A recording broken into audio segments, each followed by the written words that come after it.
Assalamualaikum warahmatullahi wabarakatuh. Alhamdulillah, alhamdulillahilladzi anzala as-sakinata fi qulubil mu'minin liyazdadu imanan ma'a imanihim, asyhadu an la ilaha illallah wa asyhadu anna sayyidina Muhammadan abduhu wa rasuluh. Allahumma shalli wa sallim ala sayyidina Muhammad wa ala alihi wa ashabihi ajma'in. Qala Allah Ta'ala fi kitabil karim, a'udzu billahi minasyaitonir rajim. Bismillahirrahmanirrahim. Inna a'tainakal kautsar fasholli li rabbika wanhar inna syani'aka huwal abtar. Shadaqallahul azim. Pemirsa sahabat dakwah yang dirahmati Allah Subhanahu wa taala, kembali kita memperbanyak kalimat syukur kepada Allah dengan membaca tasbih, membaca tahmid, membaca takbir, bahkan bertahlil. Mudah-mudahan semangat dari kalimat ini akan menggelora di hati kita, semakin ikhlas kita, semakin tulus kita, semakin muhsin kita, bahkan nanti terus menjadi orang-orang yang terus berkualitas. Mari kita senandungkan pujian ini, mudah-mudahan Allah merahmati kita semua. Subhanallah walhamdulillah wa la ilaha illallah wallahu akbar. Subhanallah, Maha Suci Allah. Walhamdulillah, dan segala puji kita tujukan kepada Allah. Allahu Akbar, Allah yang Maha Besar. La ilaha illallah wallahu akbar. Tidak Tuhan selain Allah Subhanahu wa taala dan Allah yang Maha Besar. Pujian-pujian ini kita tujukan kepada Allah Subhanahu wa taala. Mudah-mudahan Allah menguatkan kita, mengakui kita sebagai hambanya, ibadur rahman, hamba yang disayang oleh Allah Subhanahu wa taala.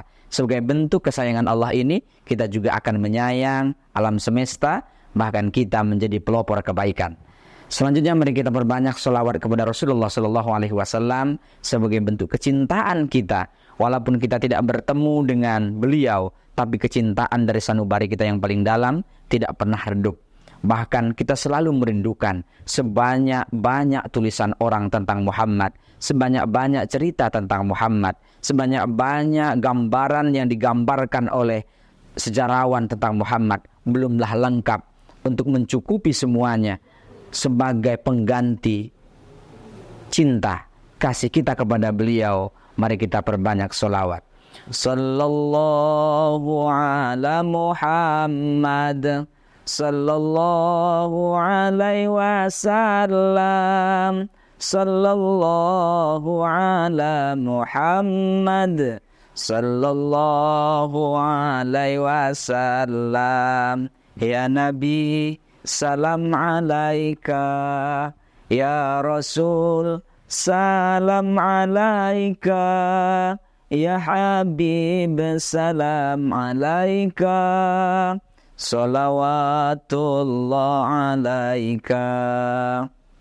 Pemirsa sahabat dakwah yang dirahmati Allah Subhanahu wa taala, tema kita kali ini adalah tahapan-tahapan dalam melakukan kebaikan.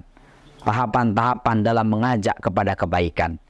Kita tahu salah satu ayat Al-Qur'an Allah Subhanahu wa taala menjelaskan ud'u ila sabili rabbika bil hikmah. Perintah berdakwah itu sebenarnya adalah perintah individu. Semua kita wajib berdakwah. Semua kita punya kewajiban untuk melakukan kebaikan, untuk menyebarkan kebaikan dan mengajak kepada orang kebaikan. Kemudian kenapa? Wal takum minkum ummatu yad'una ilal khair. Hendaknya ada dari kalian semua komunitas, kelompok, dan misalnya hari ini YouTube Dakwah Bil Hikmah itu adalah bagian dari komunitas itu, baik secara individu ataupun kelompok, dan ini dalam rangka mengajak kepada kebaikan. Kalimatnya adalah mengajak, bukan mengejek. Mengajak bukan memaksa. Ini adalah pelajaran kepada kita betapa kekuatan dari tahapan-tahapan ya Rasulullah Sallallahu Alaihi Wasallam. Dai pesohor kita, Rasul, Nabi yang populer dan yang juga akan kita ikuti jejak dan kehidupannya adalah Muhammad sallallahu alaihi wasallam. Maka Allah gambarkan dalam Al-Qur'an, misalnya dalam surah Al-Imran ayat 159, Allah Subhanahu wa taala menjelaskan betapa Rasulullah sallallahu alaihi wasallam melakukan beberapa hal sehingga dalam hal melakukan kebaikan. Misalnya Allah Subhanahu wa taala berfirman, فَبِمَا رَحْمَةٍ مِّنَ اللَّهِ لِنْتَ لَهُمْ وَلَوْ كُنْتَ فَظًّا غَلِيظَ الْقَلْبِ لَانفَضُّوا مِنْ حَوْلِكَ فَاعْفُ عَنْهُمْ وَاسْتَغْفِرْ لَهُمْ وَشَاوِرْهُمْ فِي الْأَمْرِ فَإِذَا عَزَمْتَ فَتَوَكَّلْ عَلَى اللَّهِ Innallaha yuhibbul mutawakkilin. Dari ayat ini kita belajar beberapa hal yang harus kita lakukan dalam melakukan kebaikan. Yang pertama adalah fabima rahmatin minallah. Maka hendaklah, maka dengan rahmat Allah. Ini yang diajarkan kepada kita.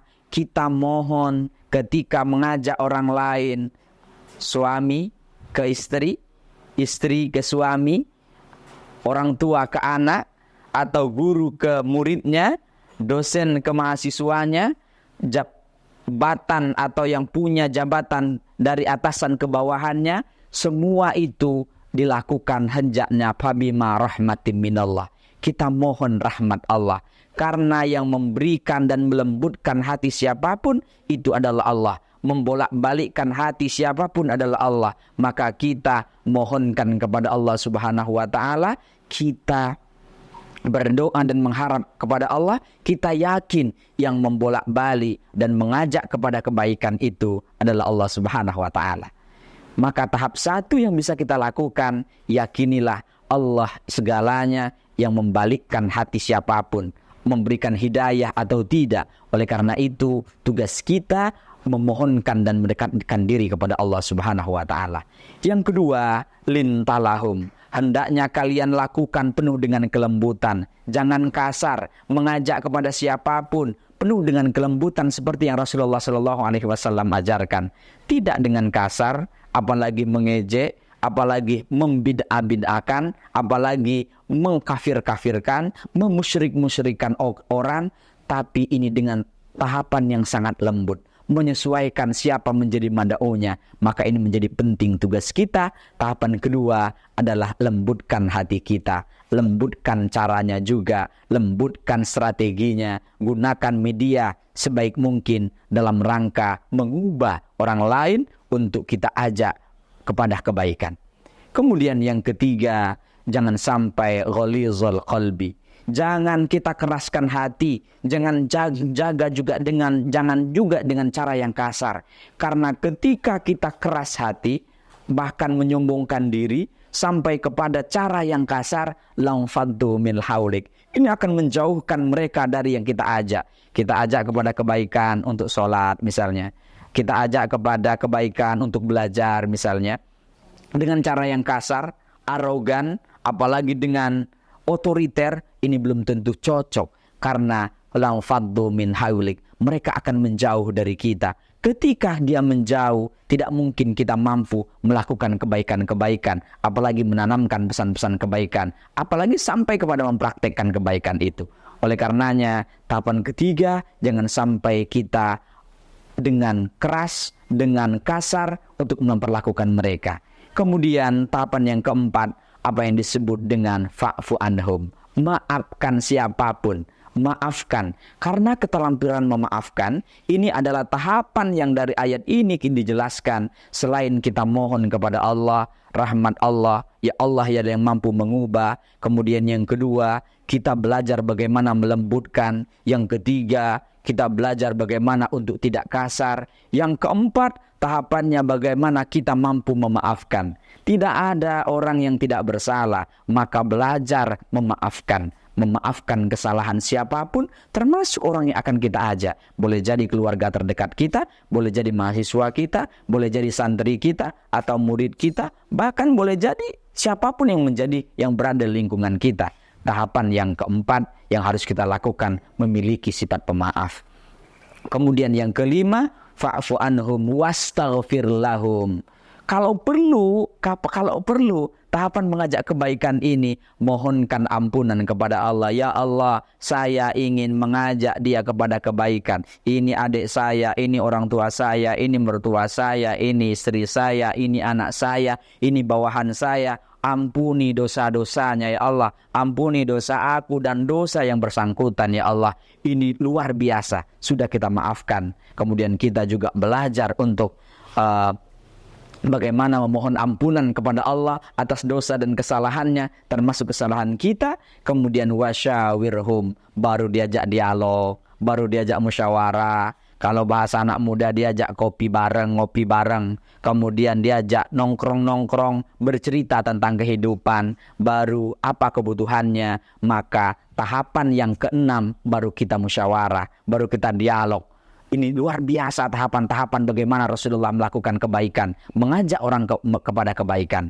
Kemudian berikutnya, fa'idha azamta, itu harus dilakukan secara terus-menerus, berulang-ulang dari tahapan 1 sampai ke tahapan 6, lakukan terus-menerus. Kemudian ketika Anda sudah lakukan secara terus-menerus, kemudian fatawakkal 'alallah, baru terakhir pasrahkan kepada Allah. Apapun hasilnya bukan tugas kita.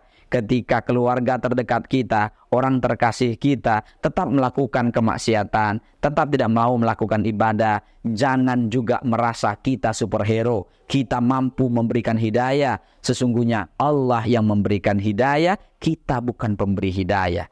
Pemirsa sahabat dakwah yang dirahmati Allah Subhanahu wa taala, sebagai kesimpulan kita semua dari pelajaran dari tahapan-tahapan ini, mari kita memulai diri kita merasa apapun yang kita lakukan hari ini, kita mohonkan kepada Allah. Allah pemberi dan pembolak-balik hati, supaya kita menjadi hati yang lembut dengan juga cara yang tidak kasar. Kemudian belajar memaafkan, belajar mohon ampunan, kemudian belajar bermusyawarah, berkomunikasi dengan baik. Demikian yang dapat kita sampaikan pada kesempatan kali ini. Mudah-mudahan bermanfaat. Aqulu qouli hadza nastaghfirullahal azim. Ihdinas siratal mustaqim. Wallahul muwaffiq ila aqwamit thoriq. Wassalamualaikum warahmatullahi wabarakatuh.